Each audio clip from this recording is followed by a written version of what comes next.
Hi dear friends, welcome to chalkboard stories. അപ്പം നമ്മുടെ 200 questions നമ്മൾ കഴിഞ്ഞിരിക്കുകയാണ്. 2 ദിവസമായിട്ട് നമ്മൾ 100 ക്വസ്റ്റ്യൻ വീതം ചെയ്തു. ഇന്നത്തോടുകൂടി നമ്മൾ 300 ക്വസ്റ്റ്യൻസോളം നമ്മൾ പഠിച്ചു കഴിയും. ഓക്കെ, അപ്പം നമ്മുടെ ക്വസ്റ്റ്യനിലേക്ക് പോകാം. ഈ ക്വസ്റ്റ്യൻ പേപ്പർ കോഡ് എന്ന് പറയുന്നത് 68/2022 ബാക്കിയാണ് നമ്മൾ ചെയ്യുന്നത്. നോക്കാം. സൈലന്റ് വാലി സ്ഥിതി ചെയ്യുന്ന ജില്ല ഏത്? എവിടെയാണ് സൈലന്റ് വാലി സ്ഥിതി ചെയ്യുന്നത് ചോദിച്ചിരിക്കുന്നത്. എവിടെയാണ് സൈലന്റ് വാലി?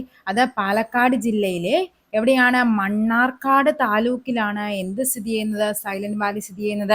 നമുക്കറിയാം അല്ലെ, 1984 അത് എന്ത് ചെയ്യുന്നത്? നാഷണൽ പാർക്കായിട്ട്, ദേശീയ ഉദ്യാനമായിട്ട് അതിനെ പ്രഖ്യാപിക്കുന്നതൊക്കെ 1984 ഓക്കെ. നെക്സ്റ്റ് നോക്കാം. ചുവടെ തന്നിട്ടുള്ളതിൽ കേരളത്തിൽ നിന്റെ കിഴക്കോട്ടൊഴുകുന്ന നദികൾ ഏതൊക്കെയാണ്? കബനിയുണ്ട്, ഭവാനിയുണ്ട്, പാമ്പാറുണ്ട്. അപ്പൊ ഏതാണ് ഇതിൽ കിഴക്കോട്ടൊഴുകുന്ന നദി ചോദിച്ചു കഴിഞ്ഞാൽ അത് ഓപ്ഷൻ ബി കബനിയാണ്. കേരളത്തിൽ കർഷക ദിനമായി ആചരിക്കുന്ന ദിവസം, കർഷക ദിനമാണ് ചോദിച്ചിരിക്കുന്നത്. എന്നാണ്? ചിങ്ങം 1 കേരളത്തിൽ കർഷക ദിനമായിട്ട് ആചരിക്കുന്നത്. ശാസ്താംകോട്ട തടാകം സ്ഥിതി ചെയ്യുന്ന ജില്ല ഏത്? ശാസ്താംകോട്ട തടാകം എവിടെയാണ്? അത് കൊല്ലം ജില്ലയിലാണ്. എഫ് ആകൃതിയിലാണ് ഈ ശാസ്താംകോട്ട തടാകം സ്ഥിതി കാണുന്നത്. അതേപോലെ തന്നെ കായലുകളുടെ രാജ്ഞി എന്നൊക്കെ അറിയപ്പെടുന്നത് ശാസ്താംകോട്ടയാണ്.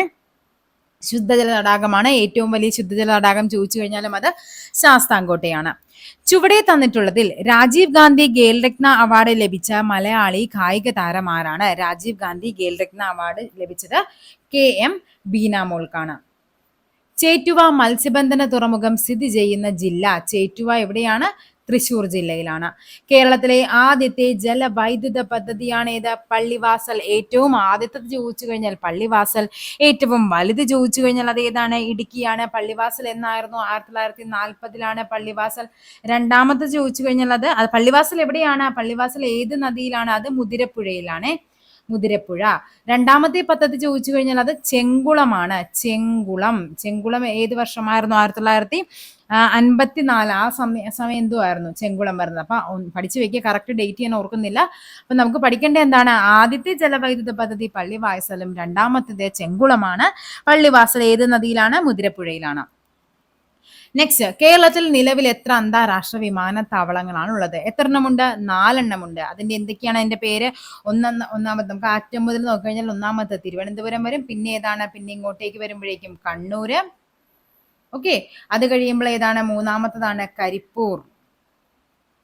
ഓക്കെ, അടുത്ത ഏതാണ്? 4ാമത് വരുന്നത് നെടുമ്പാശ്ശേരി വിമാനത്താവളമാണ്. ഇങ്ങനെ 4 വിമാനത്താവളങ്ങളെയാണ് നമ്മൾ എന്ത് ചെയ്യുന്നത്?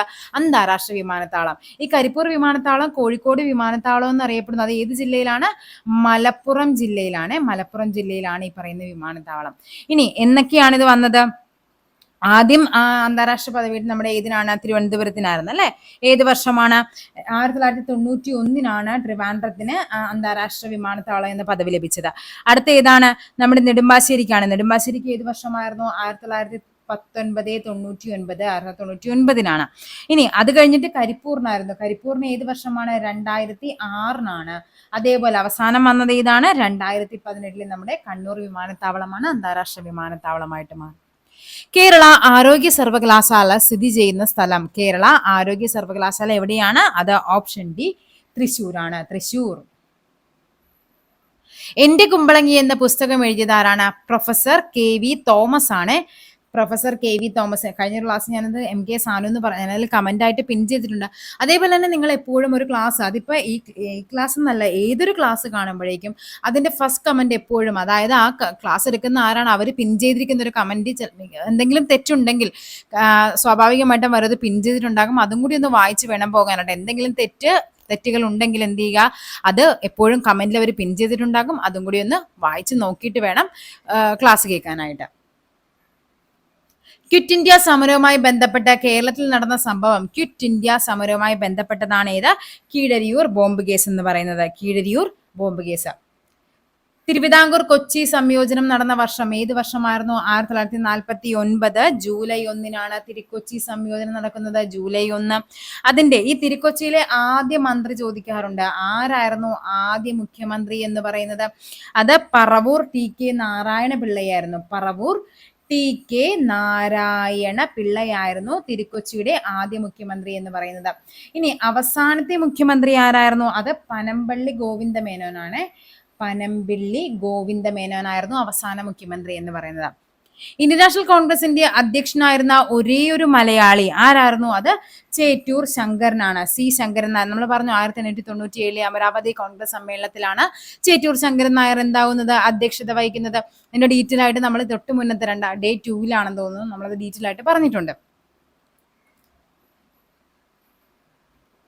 ആത്മവിദ്യാസംഘം സ്ഥാപിച്ചത് ആരായിരുന്നു? ആത്മവിദ്യാസംഘം ആരുടേതാണ്? അത് വാഗ്ഭടാനന്ദൻ സ്ഥാപിച്ചതാണ് ആത്മവിദ്യാസംഘം എന്ന് പറയുന്നത്. ആരാണ്? വാഗ്ഭടാനന്ദൻ. 1917 ആത്മവിദ്യാസംഘം ആരംഭിക്കുന്നത്. അതിന്റെ മുഖപത്രമാണ് എന്ത്? അഭിനവ കേരളം. ആത്മവിദ്യാസംഘത്തിന്റെ മുഖപത്രമാണ് അഭിനവ കേരളം എന്നുള്ളത്. അതേപോലെ തന്നെ ഈ ആത്മവിദ്യാസംഘത്തിന്റെ ആശയങ്ങളൊക്കെ വ്യക്തമാക്കുന്ന ഒരു കവിതയുണ്ട് വാഗ്ഭടാനന്ദന്റെ. അതിന്റെ പേരാണ് എന്ത്?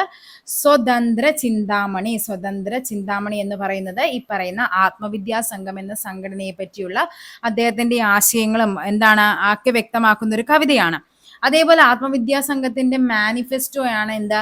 ആത്മവിദ്യ. ആത്മവിദ്യാസംഘത്തിന്റെ മാനിഫെസ്റ്റോ ആണ് ആത്മവിദ്യ.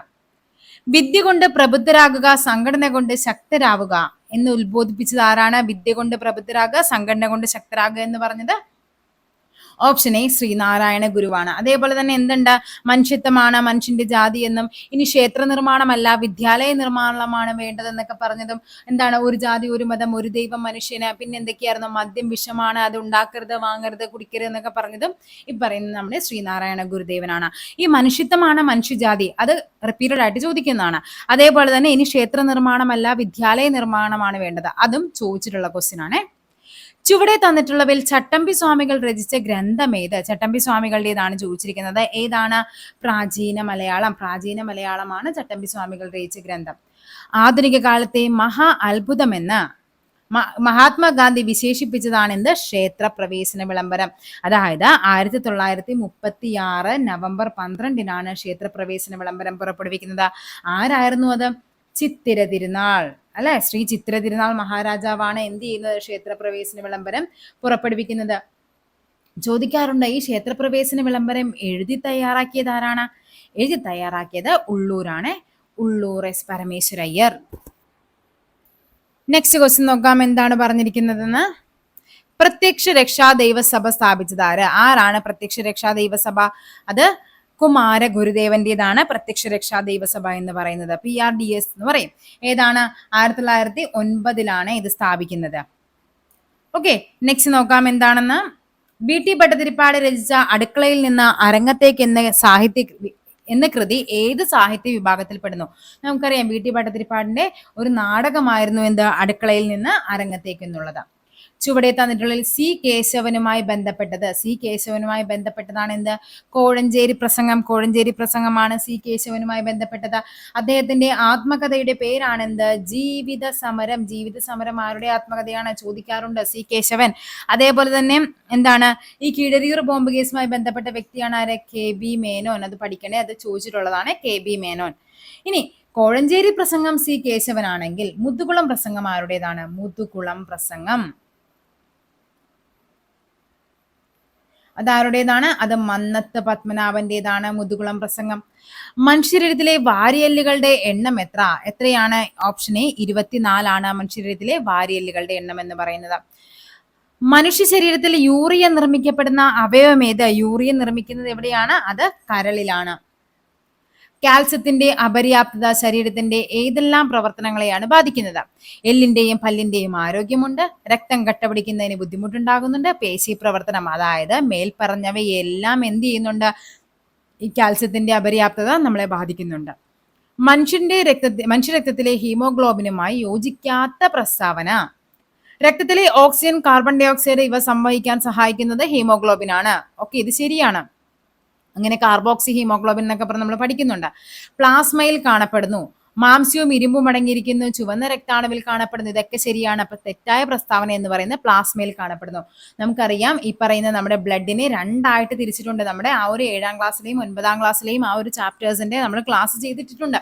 അത് ഇമ്പോർട്ടന്റ് ചാപ്റ്റർ ആണ്. 7ന്റെ കണ്ടിന്യൂഷൻ ആയിട്ടാണ് 9 വന്നിരിക്കുന്നത്. വളരെയധികം ഇമ്പോർട്ടന്റ് ആയ ഒരു 3-4 ചാപ്റ്റേഴ്സ് ഉണ്ട് അതിൽ. അതെന്തായാലും പഠിച്ചിട്ടേ നിങ്ങൾ ഒരു വട്ടമെങ്കിലും ഒന്ന് കണ്ടിട്ടേ നിങ്ങൾ എക്സാമിന് എന്തായാലും പോകാവുള്ളൂ. അത്രയ്ക്ക് ഇമ്പോർട്ടന്റ് ആയ ഒരു ചാപ്റ്റേഴ്സ് ആണത്.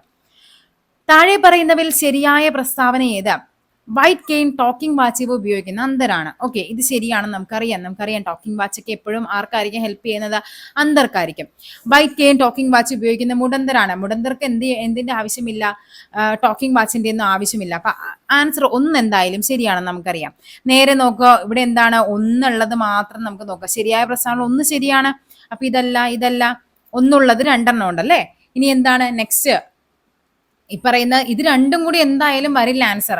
വൈറ്റ് കെയിനും ടോക്കിംഗ് വാച്ചും ഉപയോഗിക്കുന്ന അന്തരാണ് മുടന്തരാണെന്ന് എന്തായാലും വരില്ല. അതിൽ ഏതെങ്കിലും ഒന്നേ വരുള്ളൂ. അപ്പൊ ആൻസർ ചെയ്ത് വരും ഓപ്ഷൻ ഡി ആണ് ആൻസർ ആയിട്ട് വരേണ്ടത്. നോക്കിക്കേ, നാലാമത്തെ പ്രസ്താവന. ടാക്ടൈൽ വാച്ച് അതേപോലെ ബ്രെയിൻ ലിപിയൊക്കെ ഉപയോഗിക്കുന്നത് അന്തരാണ് അല്ലെ. അവർക്ക് തൊട്ട് നോക്കാനായിട്ട് പ്രൊജക്ട് ചെയ്താണ് അക്ഷരങ്ങൾ അതിനകത്ത് എഴുതിയിരിക്കുന്നതാണ് ബ്രെയിൻ ലിപി എന്ന് പറയുന്നത്.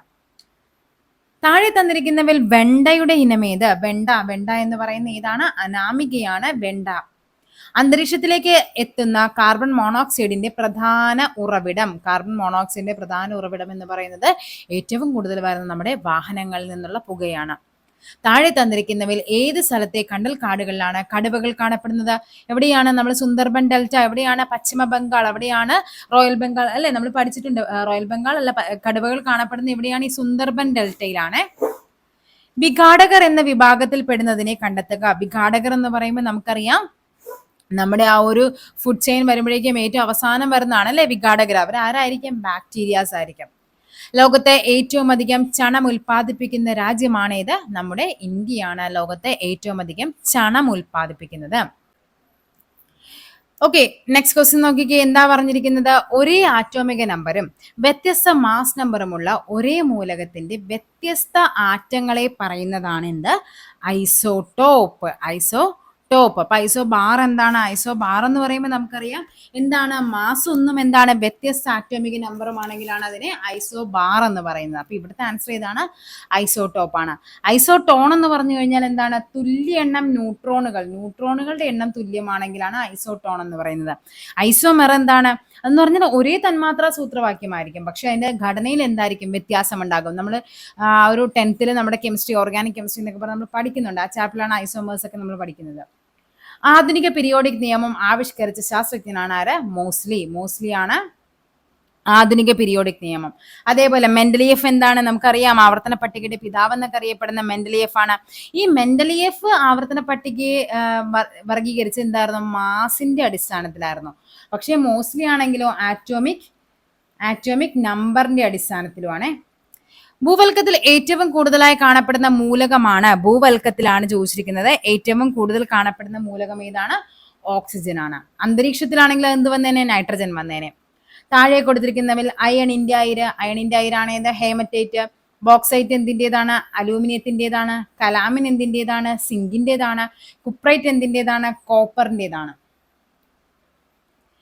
ആദ്യമായി നിർമ്മിക്കപ്പെട്ട കൃത്രിമ നൂൽ തരമാണ് എന്തെന്ന് പറയുന്നത്? നൈലോൺ. ദർപ്പണത്തിൽ പതിക്കുന്ന രശ്മിയുടെ പതനകോൺ 60 ഡിഗ്രി ആണെങ്കിൽ പ്രതിപതന കോൺ എത്ര? എന്താണ് നമ്മൾ പറഞ്ഞത്? ദർപ്പണത്തിൽ പതിക്കുമ്പോൾ പതനകോണും പ്രതിപതന കോണും എപ്പോഴും എന്തായിരിക്കും? തുല്യമായിരിക്കും. അപ്പൊ അത് 60 തന്നെയാണ്. മഴത്തുള്ളിയുടെ ഗോളാകൃതിക്ക് കാരണമായ ബലമാണ് എന്ത്? പ്രതലബലം കാരണമാണ് മഴത്തുള്ളി എന്ത് കാണപ്പെടുന്നത്? ഗോളാകൃതിയിൽ കാണപ്പെടുന്നത്. ശബ്ദം ഏറ്റവും വേഗതയിൽ സഞ്ചരിക്കുന്ന എവിടെയാണ്? നമുക്കറിയാം ഖരവസ്തുക്കളിലാണ്. ശൂന്യതയിൽ എന്താണ്? ശബ്ദത്തിന് സഞ്ചരിക്കാൻ എന്ത് വേണം? മാധ്യമം ആവശ്യമാണ്. അതുകൊണ്ട് തന്നെ അതെന്താണ്? ശൂന്യതയിൽ സഞ്ചരിക്കില്ല എന്നൊക്കെ നമ്മൾ പഠിച്ചിട്ടുണ്ട്. അപ്പൊ ഏറ്റവും കൂടുതൽ എവിടെയാണ്? അത് ഖരവസ്തുക്കളിലാണ്. ജലത്തിന്റെ സാന്ദ്രത ഏറ്റവും കൂടുന്നത് 4 ഡിഗ്രി സെൽഷ്യസിലാണ്. 4 ഡിഗ്രി സെൽഷ്യസ് എന്ന് പറയുന്നത് ആ ഒരു താപനില കഴിയുമ്പോഴും കൂടുമ്പോഴും വ്യത്യാസമുണ്ട്. അപ്പൊ 4 ഡിഗ്രി സെൽഷ്യസിലാണ് ഏറ്റവും കൂടുതൽ സാന്ദ്രതയുള്ളത്. മാസ് പകുതിയാക്കുകയും പ്രവേഗം ഇരട്ടിയാക്കുകയും ചെയ്താൽ വസ്തുവിന്റെ ഗതികോർജം എന്ത് സംഭവിക്കും? ഗതികോർജമാണല്ലേ ചോദിച്ചിരിക്കുന്നത്. കൈനറ്റിക് എനർജി ഇക്വേഷൻ എന്താണ്? 12 mv². ഇതാണ് നമ്മുടെ ഗതികോർജം എന്ന് പറഞ്ഞാൽ. അപ്പൊ ഇവിടെ എന്താ പറഞ്ഞത്? മാസ് എന്താക്കി മാറ്റി? പകുതിയാക്കി മാറ്റി. പ്രവേഗം വോളിയം വെലോസിറ്റി എന്താക്കി മാറ്റി? ഇരട്ടിയാക്കി മാറ്റി. അപ്പൊ കൈനറ്റിക് എനർജി എന്തായിട്ട് മാറും? 12 m/2 ഇൻറ്റു എന്താണ്? പ്രവേഗം 2 ഇരട്ടിയാക്കി 2v² എന്ന് വരും. ഇവിടെ ആൻസർ എങ്ങനെ വരും? 12 mv². ഇവിടെ ഒരു /2 ഇല്ല, അത് നമുക്ക് നേരെ ഇപ്പുറത്തേക്ക് മാറ്റി എഴുതാം. ഇവിടെ 2ന്റെ സ്ക്വയർ എന്ന് പറയുമ്പോൾ 4 ആണ്. നമുക്ക് കാര്യം എന്താണ്? ഇത് ഇങ്ങനെ നമുക്ക് വേണം എങ്കിലേ നമുക്കത് അതായത് ഇതാണ് നമ്മുടെ കൈനറ്റിക് എനർജി എന്ന് പറയുന്നത്. അതിൽ നിന്ന് എത്ര മാറ്റമുണ്ടെന്ന് അറിയണമെങ്കിൽ അതിനെ മാറ്റി നിർത്തിയിട്ട് വേണം ചെയ്യാനായിട്ട്, അല്ലാണ്ട് അത് വെട്ടിക്കളയരുതേ.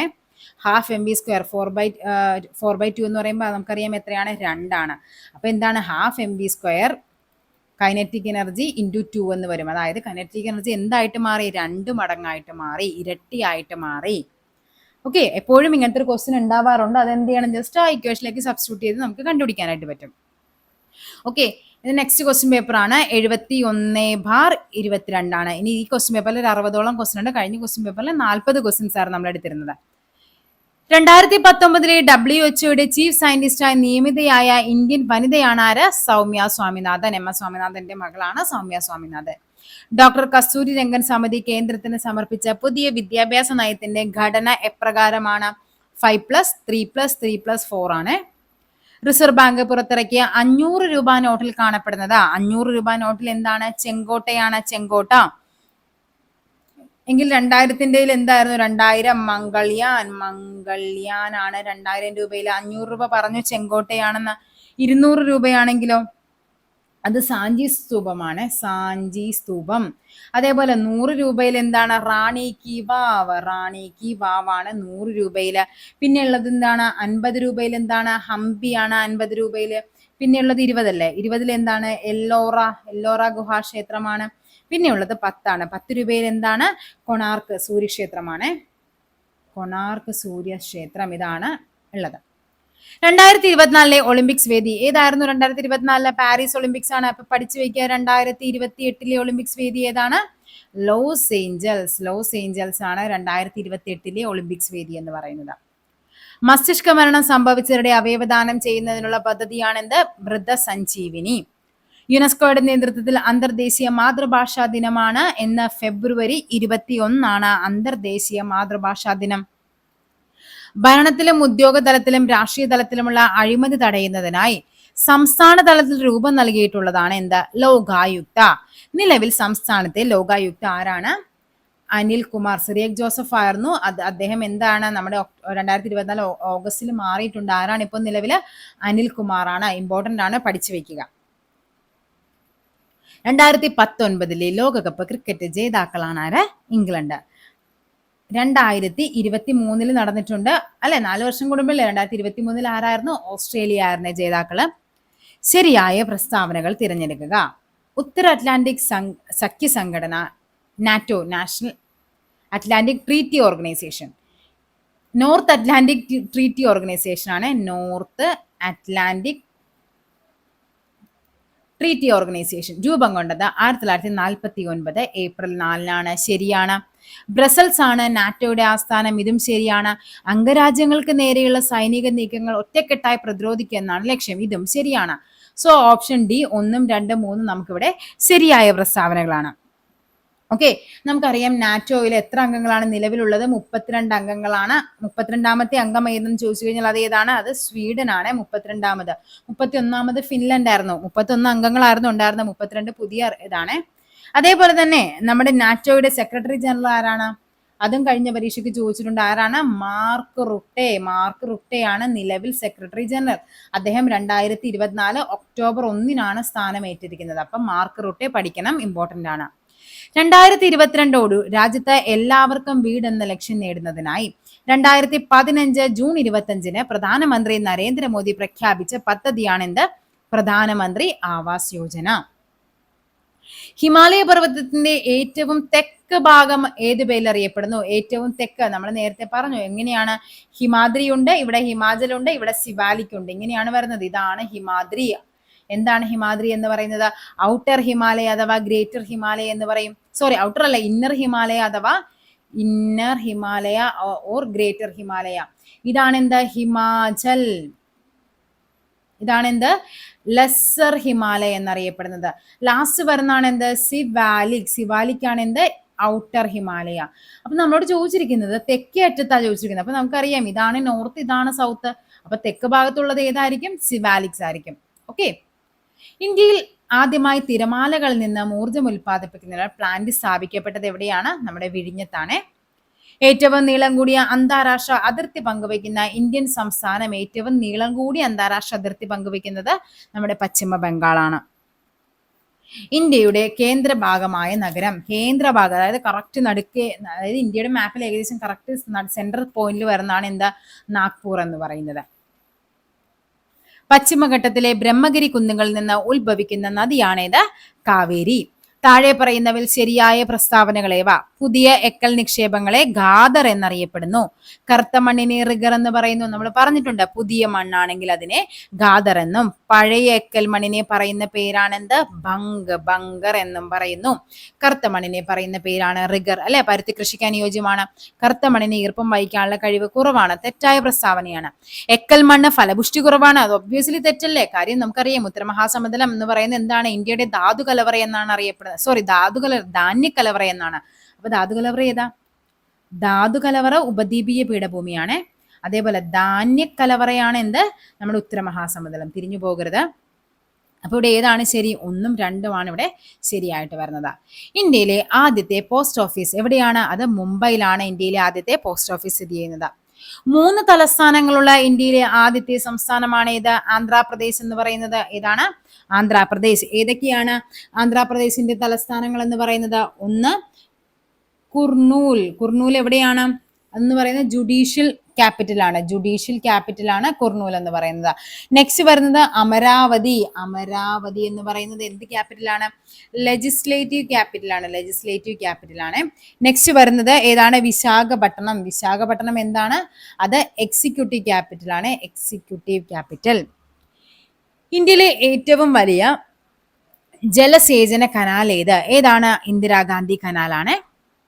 പരുത്തിത്തുണി വ്യവസായത്തിൽ 2ാം സ്ഥാനത്ത് നിൽക്കുന്ന ഇന്ത്യൻ സംസ്ഥാനം. പരുത്തി തുണി വ്യവസായമാണ് ചോദിച്ചിരിക്കുന്നത്. അപ്പോൾ അത് ഏത് വരും? ഗുജറാത്ത് വരും. എങ്കിൽ പരുത്തി വ്യവസായത്തിൽ 1ാം സ്ഥാനം ഗുജറാത്തിനും 2ാം സ്ഥാനം മഹാരാഷ്ട്രയ്ക്കുമാണ്. പരുത്തി തുണി വരുമ്പോഴേക്കും, അതായത് വ്യാവസായികമായിട്ട് വരുമ്പോഴേക്കും കൂടുതൽ എവിടെയാണ്? 1ാം സ്ഥാനം മഹാരാഷ്ട്രയ്ക്കാണ്. പരുത്തി ആണെങ്കിൽ 1ാം സ്ഥാനം ഗുജറാത്തിനുമാണ്. ഇന്ത്യയുടെ ദേശീയ പൈതൃക മൃഗം ഏതാണ്? ഇന്ത്യയുടെ ദേശീയ പൈതൃക മൃഗം എന്ന് പറയുന്നത് ആനയാണ്. ഇന്ത്യൻ ഭരണഘടനാ നിർമ്മാണ സഭയുടെ അധ്യക്ഷനായിരുന്നു ആര്? ഡോക്ടർ രാജേന്ദ്ര പ്രസാദ്. താൽക്കാലിക അധ്യക്ഷനായിരുന്നു ആര്? ഡോക്ടർ സച്ചിദാനന്ദ സിൻഹ. ഡ്രാഫ്റ്റിംഗ് കമ്മിറ്റിയുടെ ചെയർമാൻ ആയിരുന്നു ആര്? Doctor BR Ambedkar. ഇന്ത്യൻ ഭരണഘടനയിൽ മൗലിക കടമകൾ ഉൾപ്പെടുത്തിയ ഭരണഘടനാ ഭേദഗതി. കടമ ഏതിലായിരുന്നു? 42ാം ഭേദഗതി 1976. 4ഉം 2ഉം കൂടി കൂട്ടുമ്പോൾ 6ആണ്. ഓർത്ത് വെക്കുക. ഇനി എന്താണ്? 10 കടമകളാണെന്ന് കൂട്ടിച്ചേർത്ത് കേട്ടോ. 10 കടമകൾ. മിനി കോൺസ്റ്റിറ്റ്യൂഷൻ എന്നൊക്കെ അറിയപ്പെടുന്നത് ഈ പറയുന്ന 42ാം ഭരണഘടനാ ഭേദഗതിയാണ്. ഇന്ത്യയുടെ ദേശീയ ഗീതം രചിച്ചതാര്? ദേശീയ ഗീതമാണ്. ഗീതം ആരാണ്? ദേശീയ ഗാനം നമുക്കറിയാം ഏതാണ്? ജനഗണമനയും. ദേശീയ ഗീതം എന്ന് പറയുന്നത് വന്ദേ മാതരമാണ്. വന്ദേ മാതരം രചിച്ചതാരാണ്? ബങ്കിം ചന്ദ്ര ചാറ്റർജിയാണ്. വിവരാവകാശ നിയമം പ്രാബല്യത്തിൽ വന്ന വർഷമാണേത്? 2005. ഇന്ത്യൻ ഭരണഘടനയിൽ ഏത് ഭാഗത്താണ് മൗലിക അവകാശങ്ങൾ ഉൾപ്പെടുത്തിയിരിക്കുന്നത്?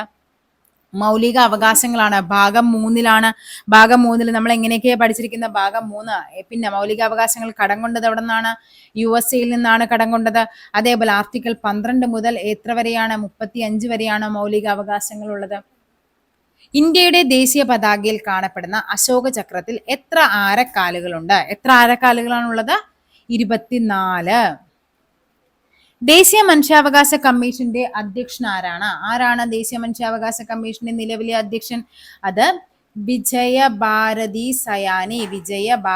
സയാനിയാണ്. ഇന്ത്യയുടെ ദേശീയ പതാക രൂപകൽപ്പന ചെയ്ത വ്യക്തിയാണ് ആര്? പിംഗലി വെങ്കയ്യ. ആന്ധ്രാപ്രദേശ് സ്വദേശിയാണ്. ചുവടെ കൊടുത്തിരിക്കുന്നവയിൽ ഏതാണ് മൗലിക അവകാശങ്ങളിൽ ഉൾപ്പെടാത്തത്? മതസ്വാതന്ത്ര്യം ഉൾപ്പെടുന്നതാണ്. ചൂഷണത്തിനെതിരെയുള്ള അവകാശം, സമത്വാവകാശം, സ്വത്തവകാശമാണ് ഉൾപ്പെടാത്തത്. സ്വത്തവകാശം ഇപ്പോൾ വരുന്നത് 300A അതായത് അതൊരു നിയമ അവകാശമായിട്ടാണ് ഇപ്പോൾ നിലനിൽക്കുന്നത്. പ്രവർത്തിക്കുക അല്ലെങ്കിൽ മരിക്കുക. ഞാൻ കഴിഞ്ഞ ക്ലാസ്സിൽ പറഞ്ഞിരുന്നു, ഡു ഓർ ഡൈ എന്തുമായി ബന്ധപ്പെട്ടതാണ്? അത് ഗാന്ധിജി നൽകിയതായിരുന്നു. അത് ഏത് പ്രക്ഷോഭവുമായിട്ടാണ്? ക്വിറ്റ് ഇന്ത്യ സമരം. 1942 ഓഗസ്റ്റ് 9 എന്ത്? Quit India day. അപ്പൊ ക്വിറ്റ് ഇന്ത്യ സമരവുമായി ബന്ധപ്പെട്ടതാണ് ഡു ഓർ ഡൈ. നിങ്ങൾ എനിക്ക് രക്തം തരൂ, ഞാൻ നിങ്ങൾക്ക് സ്വാതന്ത്ര്യം തരാം. ആരാണ് പറഞ്ഞത്? സുഭാഷ് ചന്ദ്രബോസ് ആണ്.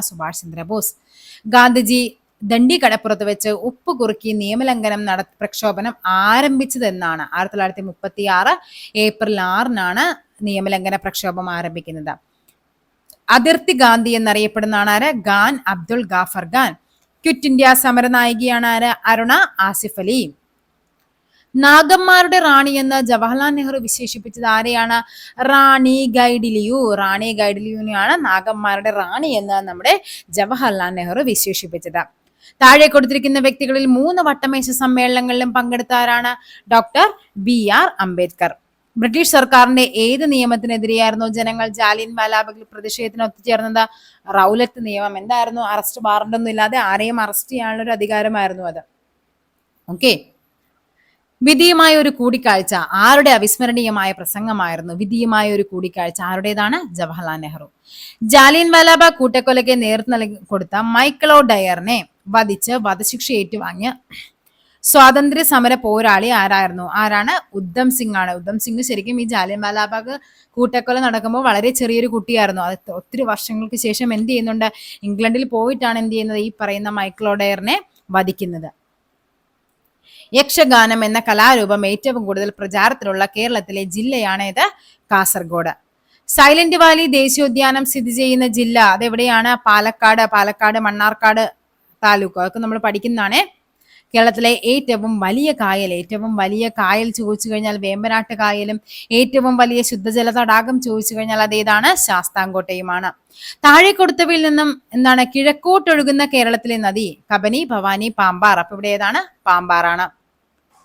കേരളത്തിലെ ഏറ്റവും വലിയ ജലവൈദ്യുത പദ്ധതി ഏറ്റവും വലുതാണ് ചോദിച്ചിരിക്കുന്നത്. ആദ്യത്തേത് പള്ളിവാസലാണെങ്കിൽ ഏറ്റവും വലുതേതാണ്? ഇടുക്കിയാണ്. കേരളത്തിന്റെ ഔദ്യോഗിക പക്ഷി ഏതാണ്? മലമുഴക്കി, വീഴാമ്പൽ. പ്രാചീന തമിഴകത്തിലെ തിണകളായ നെയ്തൽ ഏത് തരം ഭൂവിഭാഗമാണ്? നെയ്തലാണ് ചോദിച്ചിരിക്കുന്നത്. നെയ്തൽ എന്ന് പറയുന്നത് തീരപ്രദേശമാണ്. എങ്കിൽ ഈ പറയുന്ന വരണ്ട പ്രദേശം ഏതാണ്? വരണ്ട പ്രദേശമാണ് പാലൈ. എങ്കിൽ പുൽമേട് ഏതാണ്? പുൽമേട് എന്ന് പറയുന്നത് മുല്ലയാണ്. മുല്ലൈ. അതേപോലെ മലയോരങ്ങൾ അഥവാ പർവ്വതം എന്നൊക്കെ പറയുന്നത് കുറിഞ്ചിയാണ്. കുറിഞ്ചി. പിന്നെ ഒരെണ്ണം കൂടിയുണ്ട് മരുതം. മരുതം എന്ന് പറഞ്ഞാൽ എന്താണ്? വയലുമായി ബന്ധപ്പെട്ടതാണ്. വയൽ. കൊടുങ്ങരം വള്ളംപുഴ ഏത് പ്രദേശവുമായി ബന്ധപ്പെട്ടിരിക്കുന്നു? എവിടെയാണ്? അട്ടപ്പാടി. അതായത് ഏകദേശം 4 നൂറ്റാണ്ടുകൾക്ക് മുമ്പ് എന്താണ്? വറ്റി വരണ്ട പോയൊരു നദിയായിരുന്നു ഈ പറയുന്ന കൊടുങ്ങരം വള്ളംപുഴ. അതിനെയാണ് നമ്മൾ എന്ത് ചെയ്യുന്നത്? ഇപ്പൊ അത് വീണ്ടെടുത്തുകൊണ്ടിരിക്കുകയാണ്. ഈ കൊടുങ്ങരം വള്ളംപുഴ ചെന്ന് ചേരുന്നത് എവിടെയാണ്? നമ്മുടെ ഭവാനി നദിയിലാണ്. കേരളത്തിലെ ഏറ്റവും ചെറിയ ജില്ല, ഏറ്റവും ചെറുതേതാണ്? ആലപ്പുഴ. ഭാരത സർക്കാരിന്റെ ദ്രോണാചാര്യ പുരസ്കാരം നേടിയ ആദ്യ മലയാളിയാണ് ആര്? OM നമ്പ്യാർ. നമുക്കറിയാം PT ഉഷയുടെ കോച്ചായിരുന്നു OM നമ്പ്യാർ.